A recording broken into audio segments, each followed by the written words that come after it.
నమస్కారం DTV news కి స్వాగతం నేను లక్ష్మి ముందుగా హెడ్లైన్స్ అశ్వాసుర వధ అలంకార రూపంలో శ్రీ జ్ఞానప్రసూనాంబిక అమ్మవారు కనులారా వీక్షించి ఆనందపరవశం పొందుతున్న భక్తులు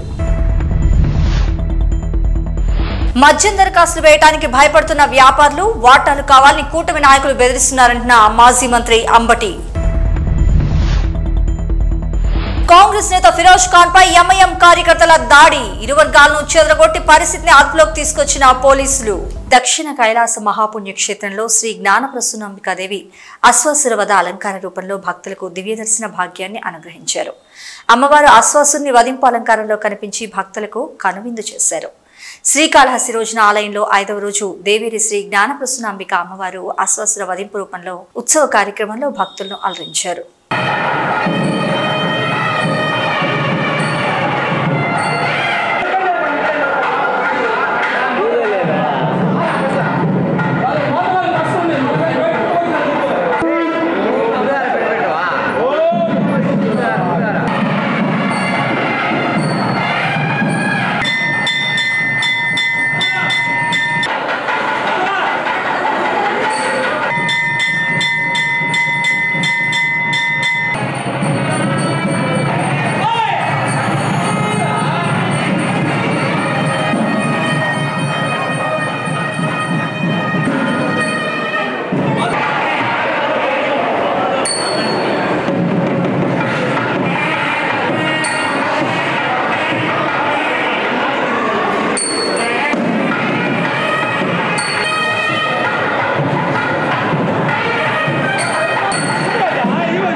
మద్యం పాలసీలో అప్లికేషన్ కాస్ట్ పెంచి డబ్బు దండుకోవాలని ప్రభుత్వం ఆశించింది. అలాగే కూటమి నాయకులు షాపుకి లక్షలాది రూపాయలు తమకు కట్టాలని, వ్యాపారంలో వాటాలు కావాలని బెదిరించడంతో మరి వ్యాపారులు ఎవరు కనీసం అప్లికేషన్లు కూడా వేయటానికి ముందుకు రాని దుస్థితి నెలకొంది అన్నారు అంబటి రాంబాబు. గడువు ముగుస్తున్న 961 షాపులకు కనీసం ఒక్కటంటే ఒక్క అప్లికేషన్ కూడా రాలేదంటే పరిస్థితి ఎలా ఉందో మనం అర్థం చేసుకోవచ్చు. వ్యాపారులు స్థానిక నాయకుల్ని చూసి ఎంత భయపడిపోతున్నారో మనం అర్థం చేసుకోవచ్చు అన్నారు అంబటి. ఇదంతా చంద్రబాబు నాయుడు, నారా లోకేష్ నాయకత్వంలోనే జరుగుతుందని, ప్రైవేటు మద్యం పాలసీ ద్వారా తెలుగుదేశం పార్టీ నాయకులకి సంపద సృష్టించే ప్రయత్నం చేస్తున్నారంటూ విమర్శించారు మాజీ మంత్రి అంబటి రాంబాబు. రాష్ట్ర ప్రభుత్వం ఏ ప్రభుత్వం అయినా ఈ పాలసీ ప్రకారం ఆశిస్తున్నది ఏమిటంటే నాన్ రిటర్నబుల్ 2 లక్షలు వేస్తే ఒక్కో షాపుకు 20 మంది వేస్తే ఎంత ఎక్కువ మంది డబ్బులు ఇస్తే అప్లికేషన్ పెడితే అంత ఆదాయం ఫస్ట్ ఫేజ్ లో ప్రభుత్వానికి వస్తుంది. ఇవాళ అసలు ఎయిట్లా వేస్తే ఊరుకోమంటున్నారు, భయపడుతున్నారు. 30 లక్షలు కడితే మనం మిగలదేమోనని 2 లక్షలు కట్టి వేసేవాడు కూడా వెనక్కి వెళ్లేటటువంటి పరిస్థితికి వాళ్ళు ఏర్పడింది. దీనికి కారణం తెలుగుదేశం ప్రభుత్వంలో ఉన్నటువంటి ఎమ్మెల్యేలు, మంత్రులు వీళ్ళందరూ కలిసి ఇలాంటి అరాచకాన్ని సృష్టించేటటువంటి ప్రయత్నం చేస్తున్నారు. నాకు తెలిసినంతవరకు ఇంతవరకు సుమారుగా 991 ఎన్నో షాపులకి 961 షాపులకి నిన్న సాయంత్రం వరకు ఒక్క అప్లికేషన్ కూడా రాలా. సరే ఆ షాప్ బాగోలేదని రాలేదంటే అది వేరే అంశం. భయపడుతున్నారు, స్థానిక ఎమ్మెల్యేలకి భయపడుతున్నారు, స్థానికంగా నాయకత్వానికి భయపడుతున్నారు. 30 లక్షలు ఇవ్వండి, మాకు 50% వాటా ఇవ్వండి, మేము చెప్పినోడు ఇస్తేనే మీరు షాపులకి కట్టండి ఫీజు, లేకపోతే కట్టొద్దు, వచ్చినా కూడా అంతే ఇవ్వాలి. ఇలాంటి అడకట్టెరలో పెట్టి బ్రాందీ షాపుల వ్యాపారం చేసుకోవాలని ముందుకొస్తున్న వాళ్ళని హింసించేటటువంటి కార్యక్రమం చేసి ప్రభుత్వానికి నష్టం చేసేటటువంటి కార్యక్రమం చేస్తున్నారు. ఇది చంద్రబాబు నాయుడు గారు తెలుసో తెలియదా? 100% తెలుసు. ఆయన తెలియబట్టే ఆయన ద్వారానే లోకేష్ గారి నాయకత్వంలో ఈ కార్యక్రమాలన్నీ జరుగుతున్నాయి. దానికి కారణం ఏంటంటే సంపద సృష్టిస్తున్నారు. ఈ రాష్ట్రంలో సంపద సృష్టిస్తున్నారు. ఎవరికి? తెలుగుదేశం పార్టీ ఎమ్మెల్యేలకి సంపద సృష్టించే కార్యక్రమం చేస్తున్నారు. అదేంటంటే ఇది మంచి ప్రభుత్వం అంట. ఎంత మంచి ప్రభుత్వం అంటే తన మీద పెట్టిన కేసుల్ని అడ్డుగోలుగా తీయించేసుకునే అంత మంచి ప్రభుత్వం, బ్రాందీ షాపులకి డబ్బులు వసూలు చేసేటటువంటి మంచి ప్రభుత్వం. కాంగ్రెస్ నేత ఫిరోజ్ ఖాన్ పై ఎంఐఎం కార్యకర్తలు దాడికి తెగబడ్డారు. ఆసిఫ్ నగర్ లోని బ్యాంక్ కాలనీలో రోడ్డు పనుల పరిశీలనకు వచ్చిన ఫిరోజ్ ఖాన్ పై నాంపల్లి ఎమ్మెల్యే మాజిద్ హుస్సేన్ అంచర్లు ఒక్కసారిగా దాడి చేశారు. అయితే ఇరు వర్గాలు పరస్పరం దాడికి తెగబడటంతో మరి తీవ్ర ఉద్రిక్త వాతావరణం నెలకొంది. వెంటనే పోలీసులు ఇరు వర్గాలను చెదరగొట్టి పరిస్థితిని అదుపులోకి తీసుకొచ్చారు.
भाई मान ले, हाँ मान ले, माजिद पर फिर खाना,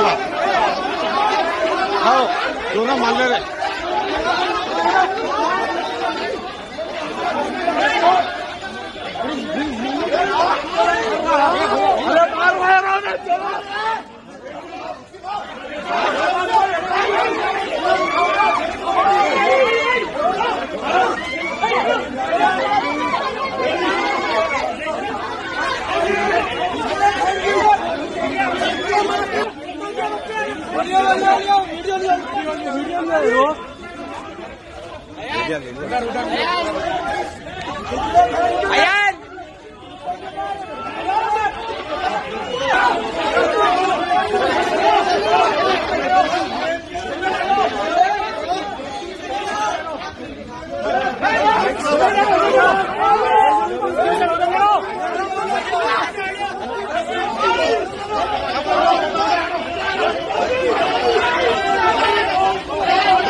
చైన్ స్నాచర్ల బరి తెగింపు రోజు రోజుకి పెరిగిపోతుంది.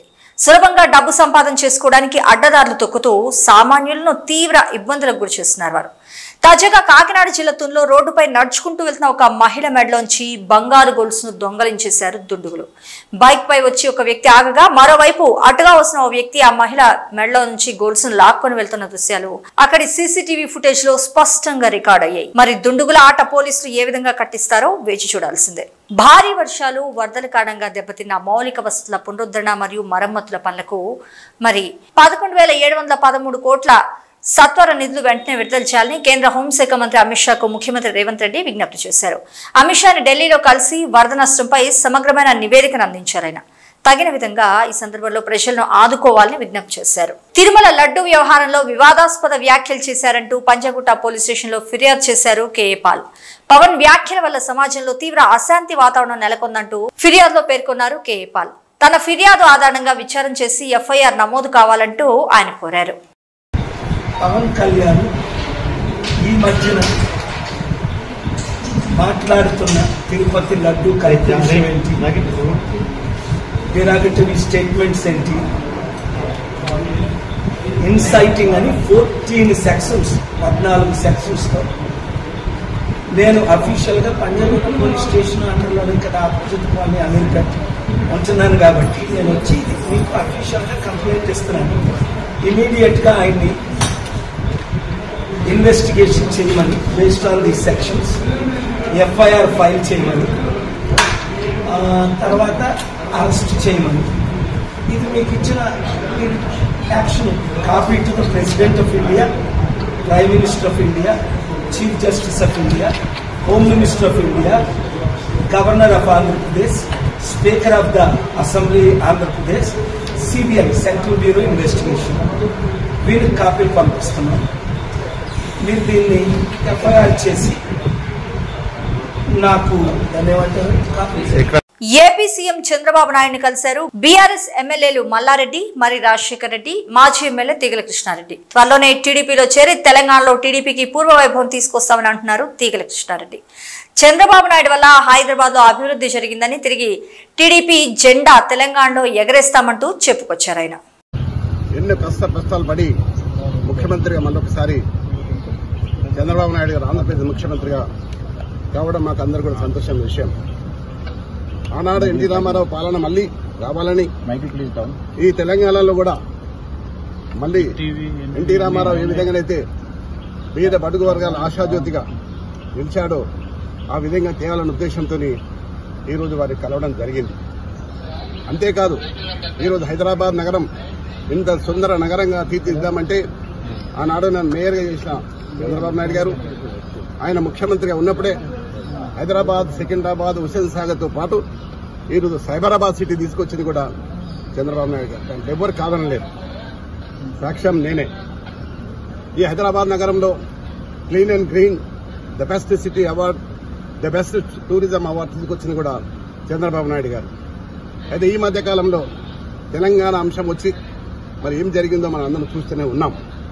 కానీ మళ్లీ పూర్వ వైభవం తీసుకురావడానికి మేమందరం కూడా చంద్రబాబు నాయుడు కలవడం, మరొకసారి మనం పిలిచి మాట్లాడుతున్నాడు. తప్పకుండా మళ్ళీ ఆనాడు ఎన్టీ రామారావు గారు ఏ విధంగానైతే పరిపాలన చేసిండో ఆ విధంగా చేసడానికి మేమందరం కూడా కృషి చేస్తాం. నేనందరినీ కూడా శ్రేణులు కూర్చున్నా. చాలా మంది తెలుగుదేశంకు ఎన్టీ రామారావు అభిమానులు ఉన్నారు. ఇంకా వారందరూ కూడా ఏకతాటికి తీసుకొచ్చి మళ్ళీ పూర్వ వైభవం తీసుకోవడానికి నేను ప్రయత్నం చేస్తాను. మీరు టీడీపీలోకి వెళ్తారా సార్? 100%. దేశవ్యాప్తంగా శరన్నవరాత్రి మహోత్సవాలు ఘనంగా జరుగుతున్నాయి. విజయవాడలో కనకదుర్గమ్మ అమ్మవారి ఆలయంలో వేడుకలు కన్నుల పండుగగా సాగుతున్నాయి. అమ్మవారు రోజు ఒక అలంకరణలో భక్తులకు దివ్య దర్శనం ఇచ్చి అభయమిస్తున్నారు. నవరాత్రుల్లో 5వ రోజు సందర్భంగా అమ్మవారు మహాచండీ మాతగా భక్తులకు దర్శనమిచ్చారు. అమ్మవారిని భక్తి శ్రద్ధలతో పూజిస్తే విద్య, కీర్తి, సంపద లభిస్తాయని భక్తుల ప్రగాఢ విశ్వాసం. అలాగే కోరిన ఏ కోరికలైనా అమ్మవారు నెరవేరుస్తుందని భక్తులు నమ్ముతున్నారు. 70వ వన్యప్రాణుల వారోత్సవాల్లో ఉప ముఖ్యమంత్రి పవన్ కళ్యాణ్ పాల్గొన్నారు. దానికి సంబంధించిన కార్యక్రమాన్ని ఇప్పుడు చూద్దాం. వారం రోజులుగా పిల్లలు దసరా హాలిడేస్లో ఉన్నారు. అయినప్పటికీ డిపార్ట్మెంట్ నిర్వహించినటువంటి పలు కాంపిటీషన్స్లో పార్టిసిపేట్ చేశారు. అందులో విన్ అయినటువంటి చిన్నారులకి డిప్యూటీ సీఎం గారి చేతుల మీదుగా ప్రైజెస్ ఇవ్వడం జరుగుతుంది. వాళ్ళ పేర్లు పిలిచిన వెంటనే వాళ్ళు వెంటనే రావాలని కోరుకుంటున్నాను. N Naveena Nanda, elocution competition from railway scouts and guide school, first prize. అమూల్యమైన సందేశం లేదో నాకు తెలీదు.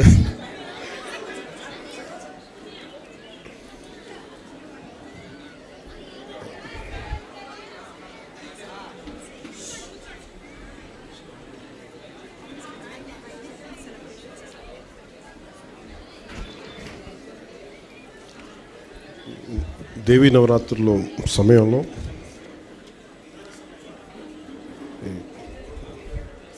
ఈ వారోత్సవాలు, అటవీ సంరక్షణ వారోత్సవాలు జరుపుకోవడం చాలా ఆనందంగా ఉంది. ముందుగా ఇక్కడ కొంచెం మీరు పక్కకు వస్తే పిల్లలు కనిపించవచ్చు కదా, కొంచెం దయచేసి రా ప్లీజ్. కొంచెం ముందులో కూర్చోండి సార్, మధ్యలో పిల్లలు ప్లీజ్ దయచేసి కొంచెం. మీరు ఎవరు కావాలి కింద కూర్చొని ఫొటోస్ తీసుకోండి. మీరే భవిష్యత్తు కదా, మీకు కనిపించకపోతే అట్లా. పాపం నిజంగా మీరు దసరా సెలవుల్లో ఇంట్లో కూర్చొని సరదాగా ఉండాల్సిన మీరు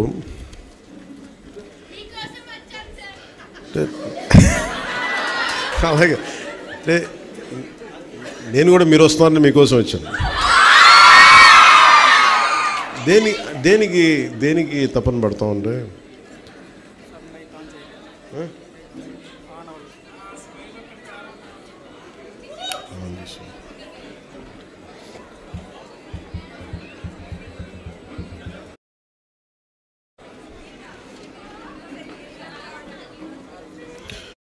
మన తల్లిదండ్రులు కానీ, మన తల్లిదండ్రులు తపన పడితే ఎవరికోసం తపన పడతారు? బిడ్డలు బాగుండాలి తపన పడతారు. ప్రభుత్వాన్ని వ్యక్తులు ఎవరైనా సరే, పెద్దలు, వాళ్ళ ప్రభుత్వం ఒక స్థాయికి వచ్చాక అందరూ బాగుండాలని కోరుకుంటాం. అందరిలాగే నేను కూడా నా ఇంట్లో బిడ్డలే బాగుండాలని కాదు, అందరి బిడ్డలు బాగుండాలని కోరుకుంటాను. ఎలా బాగుండాలి దానికి? మీరు పర్యావరణం చాలా కీలకమైనది. నాకు చిన్నప్పుడు ఎలా అనిపించేదంటే స్కూల్లో చెట్లు ఉండేవి కావు సరిగ్గా. ఉన్న చెట్లని పిల్లలంతా కొమ్మలుగా కానుగ చెట్లు ఉండే, కానుగ చెట్లు ఏమి తొయ్యకపోతే ఏం చేస్తాను, ఇరుస్తూ ఉండేవాళ్ళు కొమ్మలను. ఎందుకు ఇరుస్తున్నా నాకు అర్థమయ్యేది కాదు. నీడనిచ్చే చెట్టుని కాపాడుకోలేకపోతే సమస్య మనకే. మత్స్య అంటే ఇది మన సాంప్రదాయంలో భాగం. మనకి పర్యావరణ పరిరక్షణ, వసుదైక కుటుంబం అంటే కేవలం మన ఒక్కరి కోసమే కాదు, మానవుల కోసం ఒకటే కాదు, కొన్ని కోట్లాది జీవరాశుల్లో మనం ఒకళ్ళం. Maybe we're dominant species. Maybe మనం డామినేట్ చేసేసాం మన టెక్నాలజీతోటో, మన ఎవాల్వ్మెంట్ వాళ్ళతోటో. కానీ మనం అర్థం చేసుకోవాల్సిన, మనం ఎదగని మన మీద డిపెండ్ అయిన జీవరాశుల్ని, ఆధారపడ్డ జీవరాశుల్ని కాపాడటమే దీని ముఖ్య ఉద్దేశం. అందుకే ఈ వారోత్సవాలకు వచ్చిన మీ అందరికీ కూడా ప్రత్యేకించి నా మనస్ఫూర్తిగా నా ధన్యవాదాలు. బుడమేరు వరదల వల్ల విజయవాడ ప్రజలకు కష్టాలు కన్నీళ్లు మిగిలితే మాత్రం మంత్రి చంద్రబాబుకు కోట్లాది రూపాయలు మిగిలాయంటూ వైఎస్ఆర్ కాంగ్రెస్ పార్టీ రాష్ట్ర అధికార ప్రతినిధి పోతిన మహేష్ విమర్శించారు. విజయవాడలోని తన కార్యాలయంలో మహేష్ మీడియా సమావేశంలో మాట్లాడుతూ బుడమేరు వరద కూటమి నాయకుల జేబులు నింపుకోవడానికి అత్యద్భుతంగా కలిసొచ్చిందన్నారు. చంద్రబాబుకు ఒక పక్క 100 కోట్ల రూపాయల విరాళాలు వస్తే మరోపక్క ఫోటో షూట్లతో గడిపారన్నారు. బుడమేరు వరద కూటమి ప్రభుత్వానికి బాగా కలిసి వచ్చిందంటూ ఈ సందర్భంగా విమర్శించారు. విజయవాడలో వరద సాయంలో అంతులేని అవినీతి జరిగిందంటూ ఆరోపించారు. ప్రభుత్వం తాత్కాలిక నివాసాలకు 1,40,00,000 రూపాయలు ఖర్చు పెట్టినట్లు వెల్లడించారు.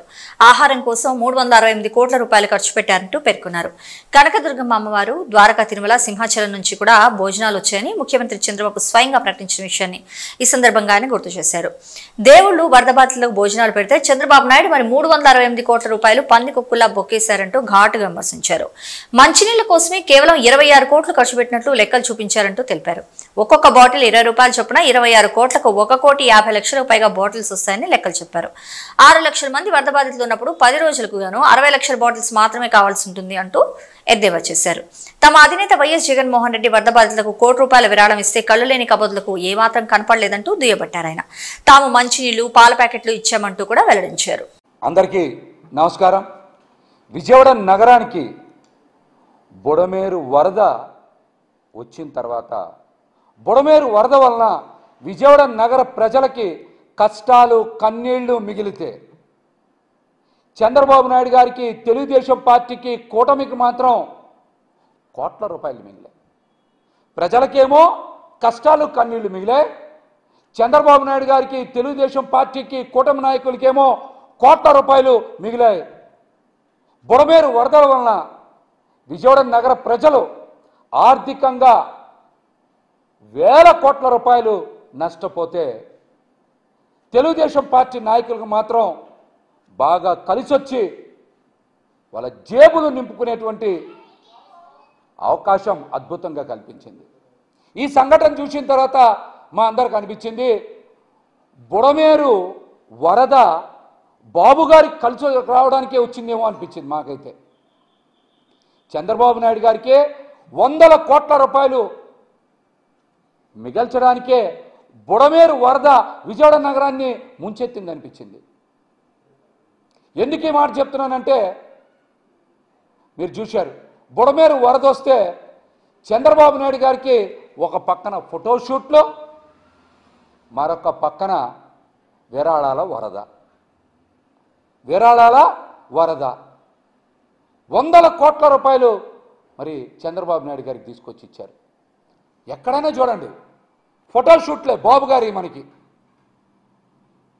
ఒకసారి జేసీబీ ఎక్కారు, ఒకసారి పడవెక్కారు, ఇంకొకసారి నడుస్తున్నట్టు పడవలో కూడా చూశారుగా, ఎదురు లాక్కొని వెళ్ళేవాళ్ళు కొంతమంది. ఒక పక్కనేమో ఆయనకి ఫోటోషూట్లు బాగా కలిసి వచ్చింది, రెండో పక్కనేమో ఆయనకి విరాళాల వరద వచ్చింది. అందుకనే మాకు అనిపిస్తోంది ఈ రోజున బుడమేరు చంద్రబాబు నాయుడు గారు బాయ్ బాయ్ అని ఇద్దరు మిలాఖత్ అయిపోయారా అని అనుమానం కలిగింది నాకైతే. ఇవి ఇవాల్టి న్యూస్ అప్డేట్స్.